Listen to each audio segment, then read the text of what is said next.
For one of Europe's great houses, Amerongen isn't the easiest to find. Dat weet ik. It's Castle Amerongen. Do you have any idea where it... Nee. Where? No.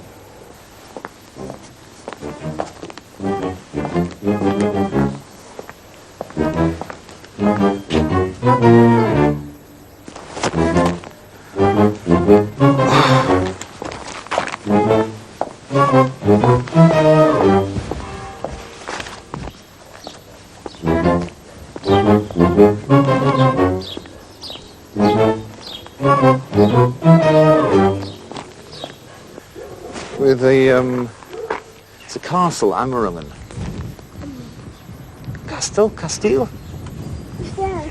It's there. It's there. Thank you. Danke. What kept you?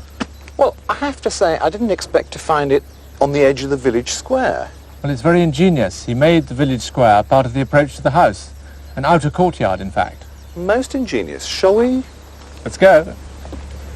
Finding this place is a bit of a long drawn-out matter, isn't it? Well, that was the whole point. They wanted to impress. So we'd just been through the main gates. Ahead of us is a bridge, an archway, a second bridge, another archway. And it's only then you get your first glimpse of the house.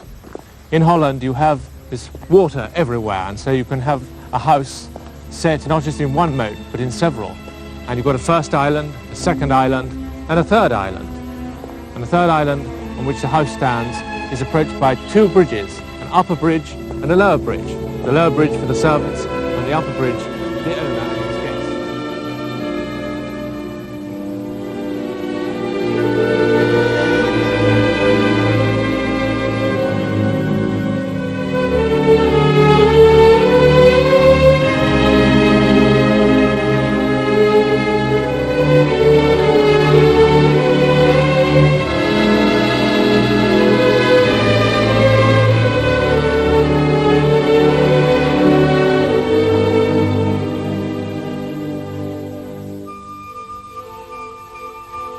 When a Dutchman, Godard van Ried, stood here with his wife in 1673, they must have been in tears. The house they knew and loved had been burnt to the ground during the invasion of Holland by Louis XIV of France. Van Ried was a diplomat who the king ordered to return home. When he refused, the king put his lovely house to the torch. But the Van Rieds weren't the sort of people to be put off by their house burning to the ground, so they set out to rebuild Amerongen. And that's the house we see today.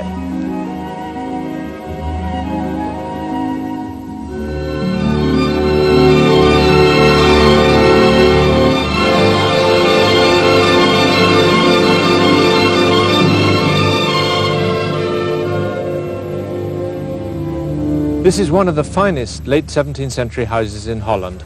It was almost entirely built by Van Ried's wife, Margaretha, with the help of a carpenter and a builder from Amsterdam. Not bad for a carpenter. The outside is impressive but severe. It rises sheer from this great moat all around it. It's a great expanse of pure brown brickwork. Hardly a single moulding to be seen. The windows are plain. The only stonework is on the portal around the entrance door. There's a cornice, but again, that's very simple. And then at the top, these two huge pedestal chimneys punctuating the skyline.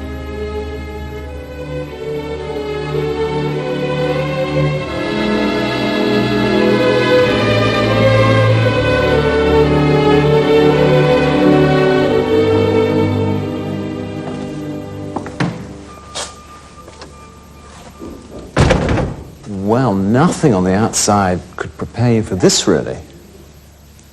Well, the Dutch at this time didn't want to have too much exterior show. Think of all those wonderful portraits of those men painted in black with white ruffs. When you come inside, you're in their proudest possession. And what you get with these houses, always these grand houses, is a very architectural hall. It's almost part of the exterior architecture of the building. You've got a stone floor, you've got bare white walls, there are no wallpapers, no fabrics on the walls, and then suddenly you get this tremendously rich painted ceiling.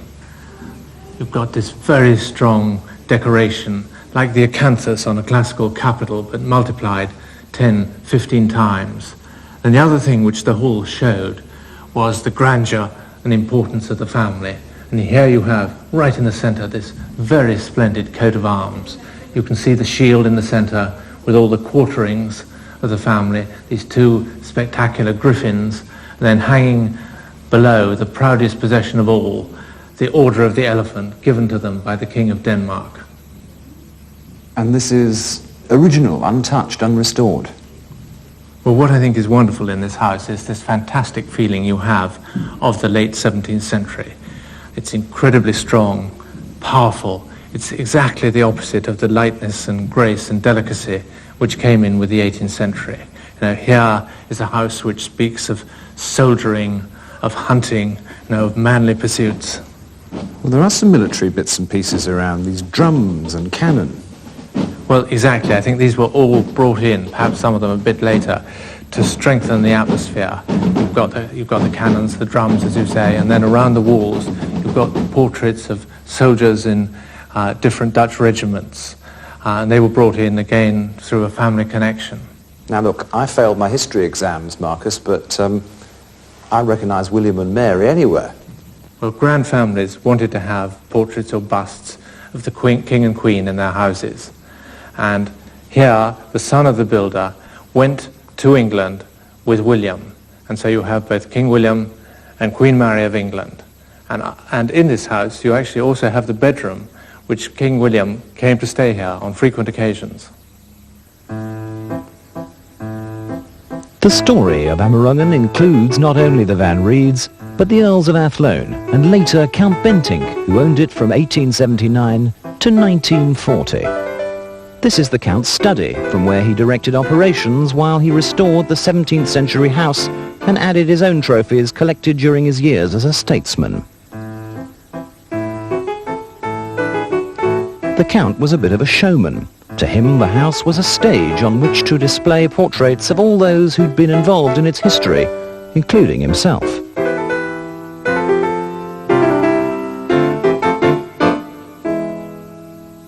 So this is very grand, isn't it? Well, remember, the desire with these houses was to impress. And one way to do it was to open up a vista from the front door, right through the centre of the house, and out through the windows on the other side. And the second way to impress was through surprise. Now, here you have, suddenly, when you think you're just going into the saloon, you come into a second hall, a cross hall, which goes from one side of the house to the other. And you can see you might be in an Italian piazza or something. You've got this amazing arcade, you've got these vaults, ribs, and then behind us you have these balconies. First one set of balconies, then another. It's as if it was made for a party. You can imagine this place thronged with people on a grand occasion. People would be up there leaning down, talking to each other. It was made for drama, this house.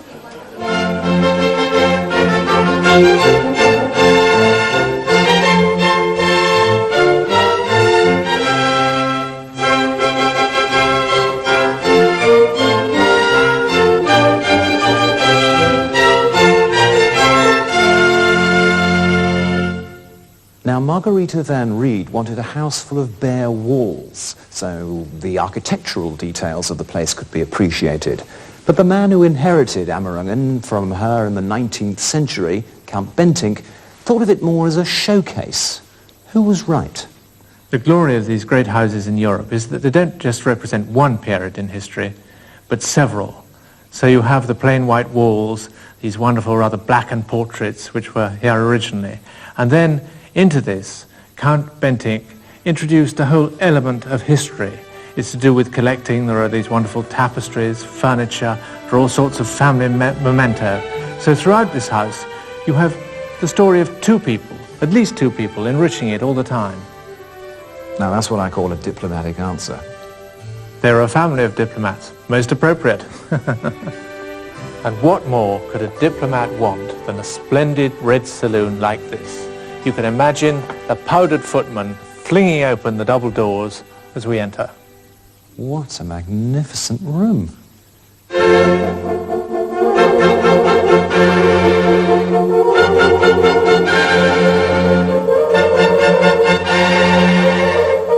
not just one fireplace, but there are two, a matching pair. This one in red marble, that one in black.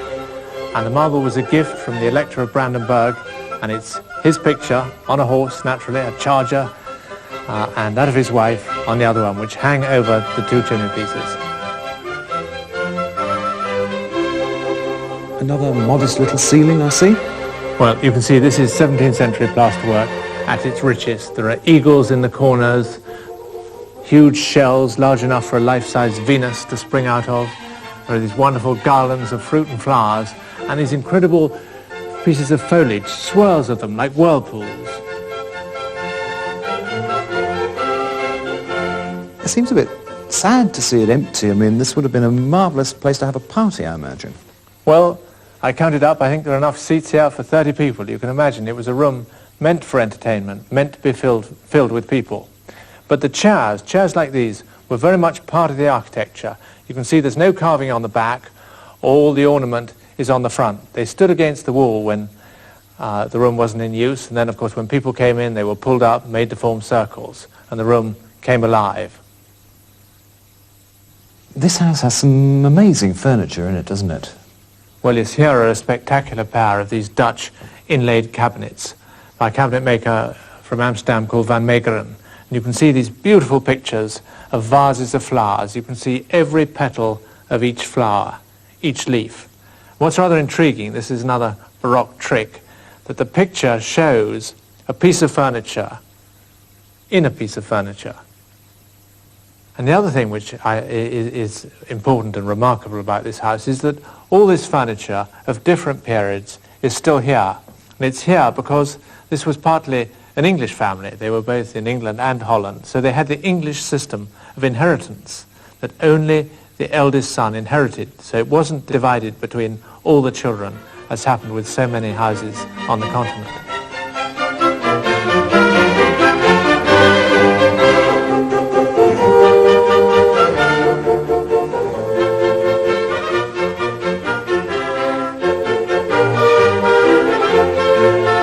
Portraits of Charles II, James II, Queen Anne, 12 armchairs made in The Hague circa 1780, cabinets by Van Meegeren circa 1690.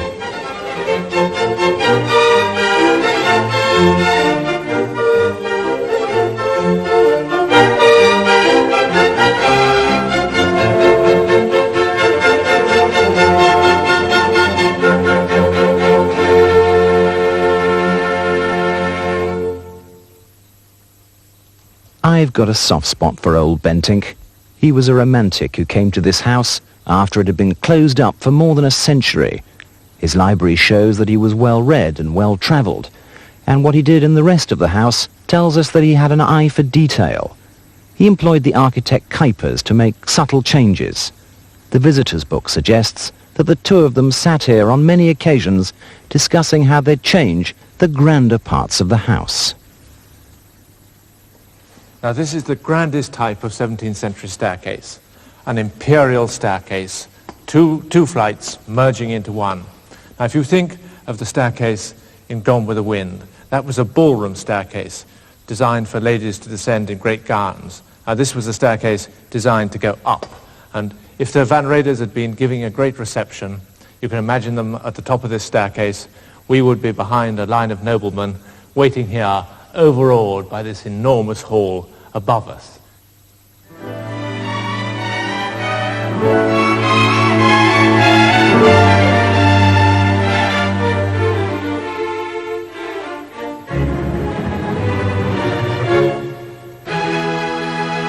It's extraordinary to come into a pillared hall like this, not through a pair of doors, but up a staircase into the center of it. And this is the great gallery, the gallery of his ancestors. Count Bentinck brought together all these tremendous portraits of the family. And you can see at the end there's Adrian van Ried, the founder of the line. And then what's interesting is giving equal prominence to the women on one side and to the men on the other. And you can see over there is Margaret van Ried, who really built the house while he was away as a diplomat. She's there as an old lady, and they're magnificently portrayed behind us. And all these portraits are in frames, you can see, with coats of arms and coronets. Now, they really wanted to show this was a noble family with a great lineage. This is pretty solid stuff, isn't it? Well, this is a magnificent piece of 17th century carving. You can see once again you've got these great swirls, whirlpools of foliage, and at the end you've got the emblem, the phoenix. This was the house destroyed by Louis XIV, and there's the phoenix rising from the ashes at the end of it. And intriguingly, this serpent coiled through all this foliage work. And this ceiling looks like it's made in stone.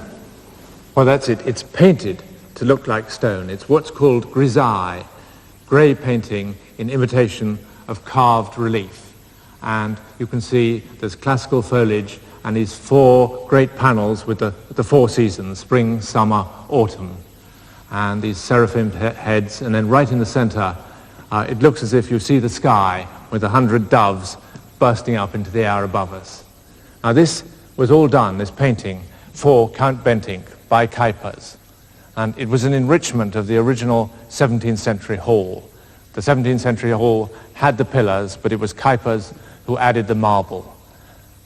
And so in addition to this quite grand but severe hall of the 17th century, you have this wonderful rich green and red and marble all picked out in gilt. Count Bentinck had a taste for the theatrical, didn't he?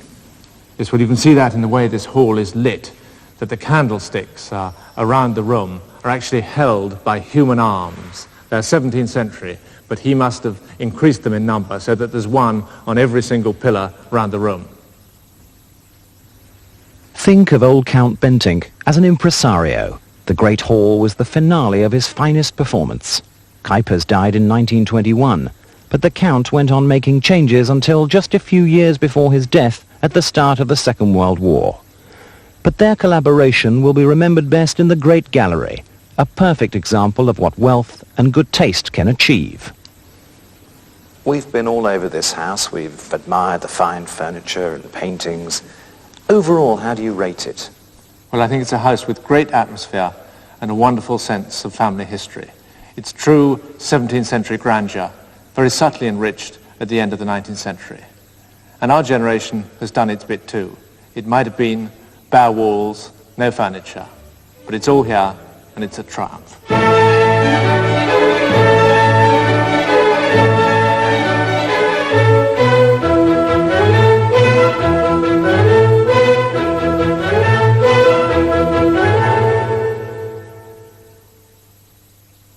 On the 29th of October 1918, Amerongen received a visitor, no less a person indeed than Kaiser Wilhelm II, known better to the English as Kaiser Bill. He'd fled from Germany at the end of the First World War. They gave him this bedroom. He slept in this bed. He was only expected to stay 2 days at the maximum. 18 months later, he was still here. What did the Kaiser do in all that time? Did he confine himself to the private apartments which Count Bentinck had made available? Or did he demand to be treated like a head of state? Certainly, it was a trying time for the Bentinks, who found themselves in an awkward position. The Kaiser had been taken in at the request of the Dutch government, a decision which they later regretted. How well did the Kaiser sleep at night? And did the war, which had claimed so many millions of lives, weigh heavily upon his conscience? Whilst Kaiser Bill took refuge at Amerongen, the world clamoured for his blood, and the cartoonists made him the subject of ridicule.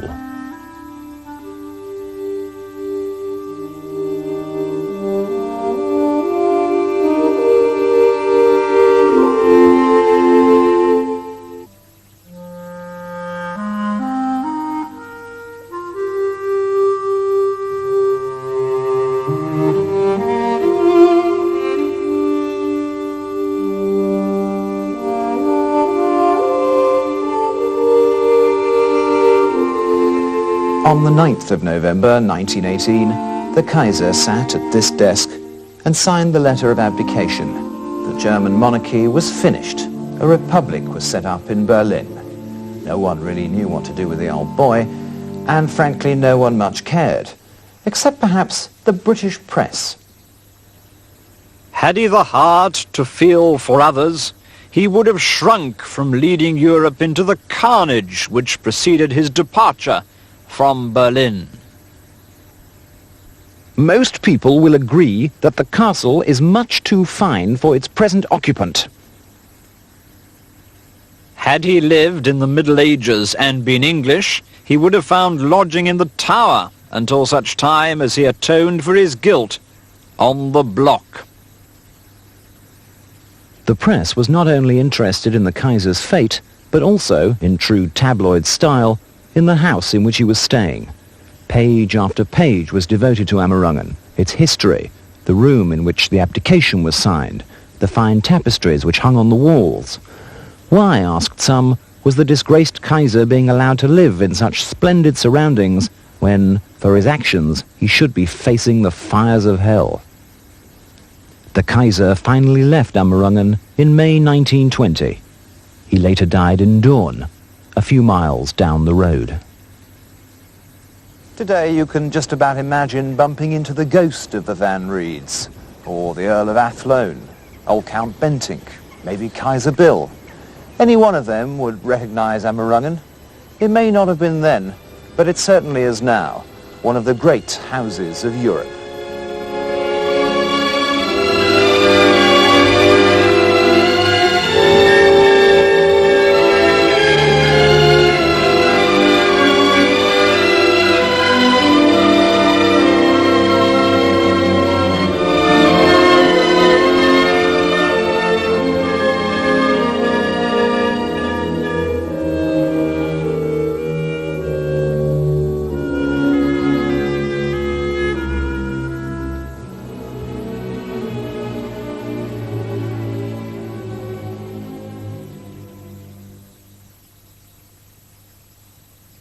Perhaps because of its connection with the Kaiser, Amerongen seems sufficiently important to be marked on most road maps of Europe. If you're leaving Amsterdam, follow the motorway for Utrecht, continue on the motorway towards Arnhem, and the villages of Doorn and Amerongen are marked off the motorway.